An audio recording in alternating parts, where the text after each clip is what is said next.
Ketemu dengan saya Bang Jakun Kodim, jalan menuju pencerahan, pembebasan, dan keabadian. Oke guys, kali ini kita mencoba mengupas sebuah tema, yaitu kemelekatan duniawi. Tema ini sangat relevan dengan jalan Kodim karena idiom kemelekatan duniawi itu adalah salah satu hal yang sangat mempengaruhi bagaimana kita bisa menapaki jalan Kodim itu. Kemelekatan duniawi artinya ya melekat gitu, ya tergantung kepada dunia. Tapi bukan berarti bahwa kita anti dunia, enggak. Karena bagaimanapun juga jasmani kita masih tetap di dunia. Ya, jadi mau tidak mau kita tetap harus mengikuti aturan dan hukum-hukum dunia. Ya. Jadi jangan kemudian ketika kita tidak ingin melekat kepada dunia, terus kita langsung meninggalkan dunia. Itu artinya lari dari kenyataan, ya. Jadi kita tetap menjalankan aktivitas dunia, tetap berinteraksi, tetap menjalankan aktivitas kita, mencari nafkah dan sebagainya, bersosialisasi. Bahkan sebenarnya ya justru kita malah dituntut untuk menang secara dunia. Ya, tetapi kalau di jalan Kodim ini untuk memenangkan dunia, ya kita dituntut untuk memenangkan atau masuk ke dimensi Kodim itu, karena otomatis dunia akan ikut. Itu rumus dimensi, ya. Oke bro, guys semua, terkait dengan kemelekatan dunia ini seperti biasa saya mencoba untuk menghubungkannya dengan tradisi filsafat, ya. Terkait dengan kemelekatan dunia ini saya mencoba mengangkat seorang filosof modern dari Jerman, ya, Frankfurt, Jerman. Dia merupakan salah satu pemikir di mazhab Frankfurt.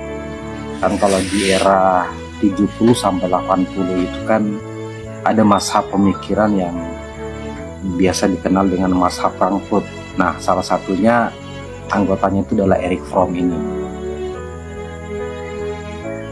Nah, Erich Fromm ini dia hidup di sekitar tahun 1800 sampai tahun 1900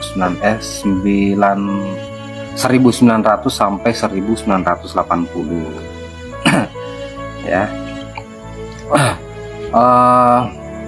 Dia adalah seorang filsuf, kemudian sosiolog dan psikoanalis. Dia banyak dipengaruhi oleh psikologi Freudian, ya. Kemudian termasuk pemikiran Marxisme juga, dan filsafat eksistensialis, yaitu beberapa aliran-aliran filsafat yang berpengaruh bagi Erich Fromm ini. Nah, dari tema kali ini saya ingin mengangkat pokok pikiran dari Erich Fromm di sebuah bukunya yang dirilis di tahun 1976, ya, itu judulnya To Have or To Be, ya, itu. Jadi judul bukunya adalah To Have or To Be. Di buku ini Erich Fromm itu menggagas sebuah pemikiran tentang mode atau perilaku manusia dalam menjalani kehidupannya itu terbagi dalam dua karakteristik atau dua mode, ya. Yang pertama itu adalah mode to have. Nah, mode to have ini itu karakteristiknya adalah dia menekankan kepada kepemilikan, kemudian konsumsi dan akumulasi materi. Manusia yang menjalani hidup dalam mode ini itu cenderung mendefinisikan diri mereka berdasarkan apa yang mereka miliki. Misalnya kepemilikan akan uang, kepemilikan akan status, kepemilikan akan kekuasaan, atau relasi dalam sebuah masyarakat. Nah, karena dengan menjalani atau dengan mode hidup seperti itu, ya biasanya mereka yang menjalani mode hidup seperti ini itu juga akan cenderung kepada yang namanya kecemasan, kemudian keterasingan atau alienasi ya, dan ketidakpuasan. Karena mereka yang hidup dalam mode ini itu terus-menerus mencari lebih banyak tanpa pernah benar-benar merasa puas. Jadi itulah karakteristik dari mode memiliki atau to have. Dan memang ya seperti inilah ya kecenderungan manusia modern pada umumnya. Di mereka itu mengidentifikasi diri mereka dari apa yang mereka miliki terkait harta, kemudian status secara sosial atau budaya, kemudian kepemilikan akan jabatan dan hubungan secara sosial. Nah, menurut Erich Fromm bahwa mereka yang berperilaku seperti ini itu akan cenderung masuk kepada situasi kecemasan, keterasingan atau alienasi, karena mereka akan selalu dituntut untuk bagaimana terus-menerus mempertahankan bahkan menambah apa yang sudah mereka miliki. Ya, dan inilah salah satu hal yang kemudian membuat mereka melupakan makna sejatinya dari hidup mereka.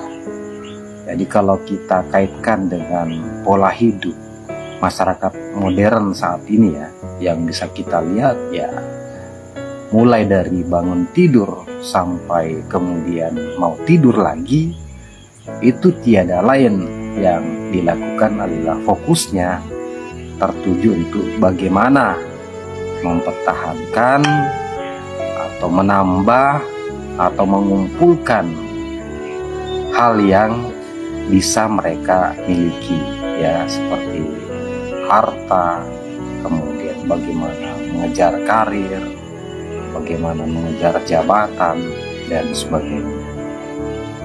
Nah, jadi di mode to have inilah yang sebenarnya disebut sebagai orang yang melekat kepada dunia. Dan kemelekatan itu menjadi sesuatu yang membuat mereka terpenjara dan tidak bisa lepas dari situ, karena itu menjadi sebuah lingkaran ya, atau circle yang terus-menerus mereka jalani dalam kehidupan mereka. Nah, kemudian menurut Erich Fromm, pola atau kecenderungan yang kedua di bukunya itu adalah mode to be ya, atau kalau kita artikan lebih kepada menjadi ya. Nah, mode menjadi ini dia lebih berfokus kepada keberadaan, pengalaman dan pertumbuhan pribadi. Jadi ini dia lebih menekankan bagaimana menemukan makna dari keberadaan mereka dalam kehidupan ini. Ya. Jadi itu ya tentang pandangan-pandangan dari Erich Fromm, filosof dari Frankfurt Jerman ya, terkait dengan kemelekatan dunia. Saya pikir ini sangat relevan dengan tema yang kita bahas terkait dengan kemelekatan dunia, karena memang pada dasarnya ya itulah yang terjadi atau yang menjadi realitas sebagian besar dari kehidupan kita saat ini ya, di sekitar kita. Nah, kalau misalnya kita coba kaitkan dengan pandangan-pandangan spiritual terkait dengan pemikiran Erich Fromm tadi, itu sangat bersesuaian ya di beberapa tradisi-tradisi spiritual, misalnya Buddhisme ataupun Hinduisme. Itu sangat-sangat menekankan bagaimana untuk menghindari yang namanya kecintaan dunia yang berlebihan. Nah, bahkan kalau untuk di konteks Islam sendiri itu sangat-sangat banyak ya hadis-hadis Nabi dan ayat Quran yang menekankan bagaimana supaya kita tidak tergantung kepada yang namanya dunia. Ya,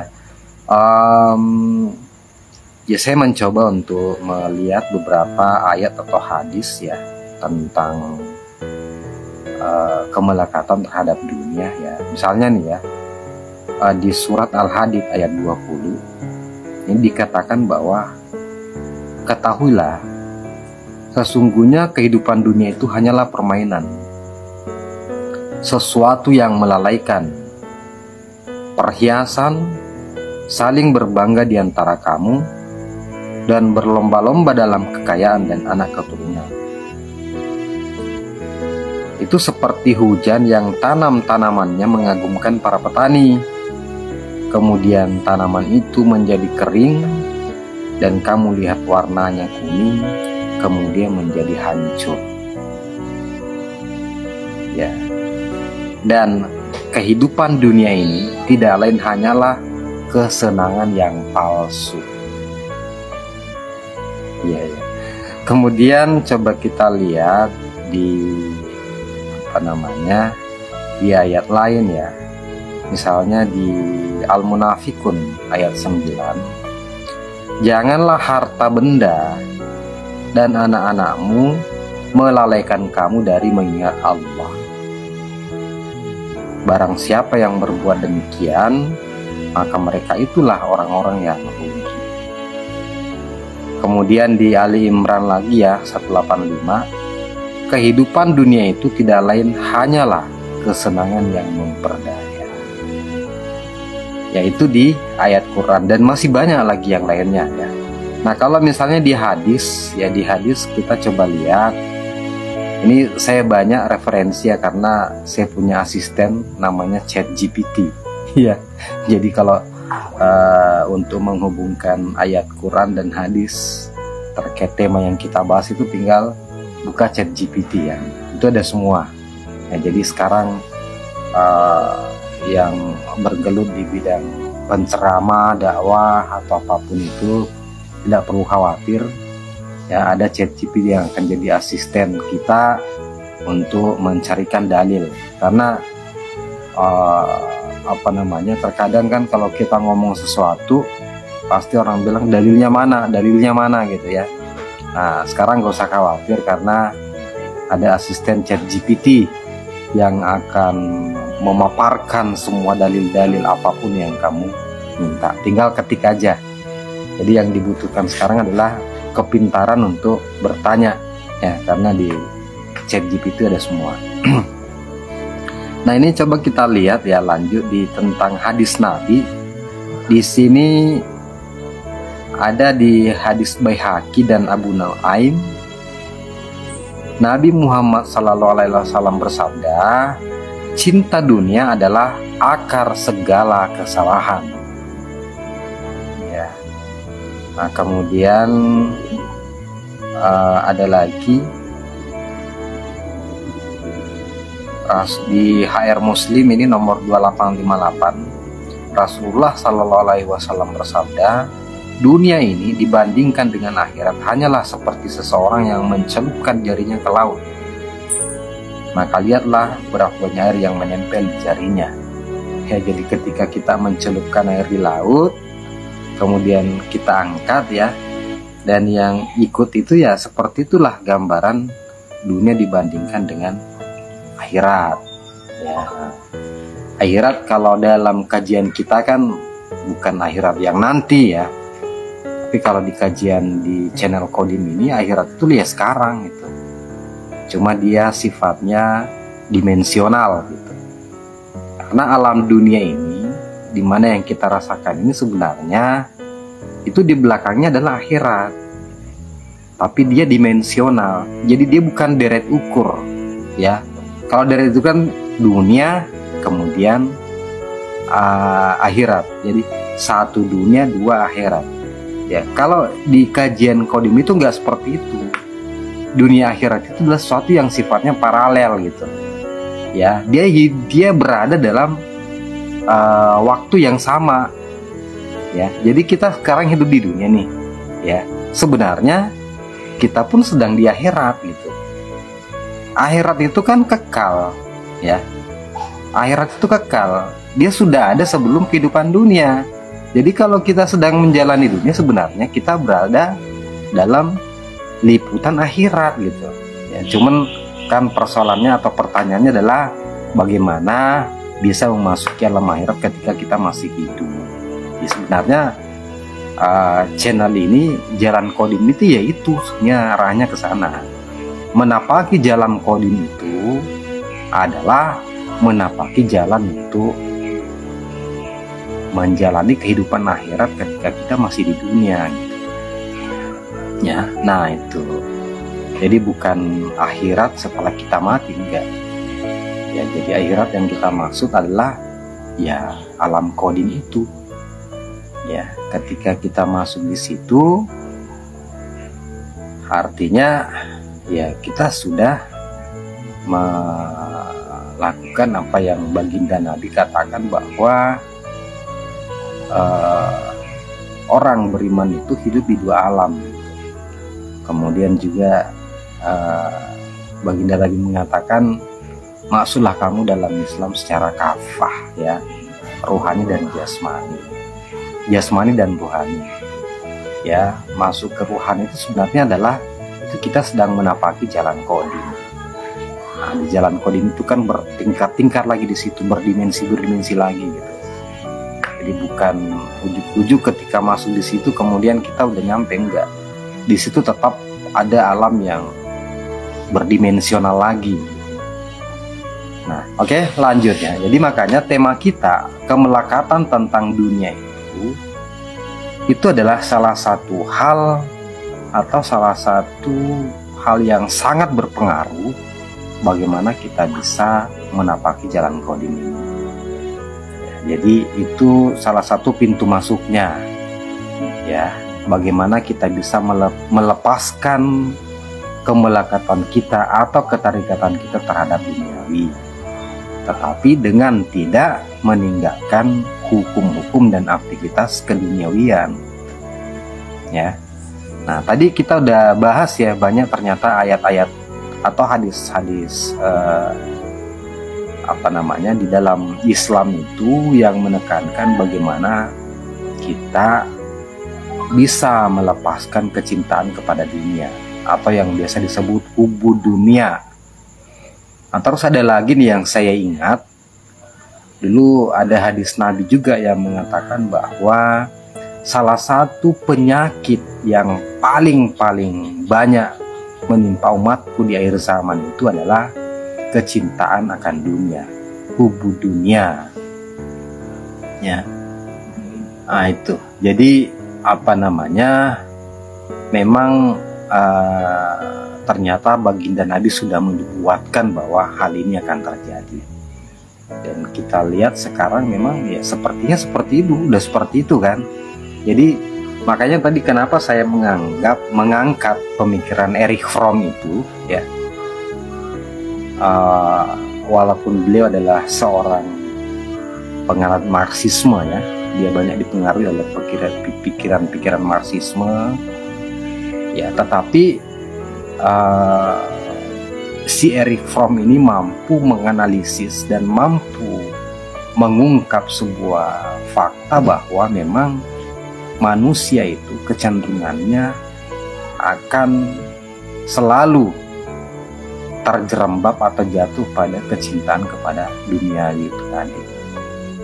Ya, dia dengan mode to have, ya, kecenderungan untuk memiliki, mengumpulkan harta dan mengidentifikasi diri mereka dengan apa yang mereka miliki, dan itulah yang ternyata menjebak mereka masuk dalam situasi kecemasan, keterasingan, dan ketakutan untuk mati, ya. Nah itu. Oke guys, menarik sekali, ya. Saya pikir tema kita malam ini, dan sebenarnya sangat banyak hal ya yang bisa kita eksplorasi tentang tema kemelekatan akan dunia ini, karena ini adalah hal yang berhubungan dengan keseharian kita, kehidupan dan situasi sosial di sekitar kita, ya. Dan ya sangat familiar dengan diri kita, teman-teman kita, keluarga kita, ya, di lingkungan kita, ya. Tapi satu hal yang pasti bahwa melepaskan kemelekatan akan dunia atau ketergantungan terhadap dunia itu bukan hal yang mudah, ya, karena memang sejatinya kita itu mulai dari bangun tidur sampai kembali mau tidur lagi, ya kita berada dalam kehidupan dunia, ya. Oke guys, tetaplah di channel ini, karena di edisi-edisi berikutnya kita akan banyak mengurai bagaimana pelan-pelan kita belajar dan mencoba untuk melepaskan kemelekatan dan ketergantungan kita kepada dunia. Oke, bersama saya Bang Jako yang mengampu channel Jalan Kodim, jalan menuju pencerahan, pembebasan, dan keabadian. Assalamualaikum warahmatullahi wabarakatuh.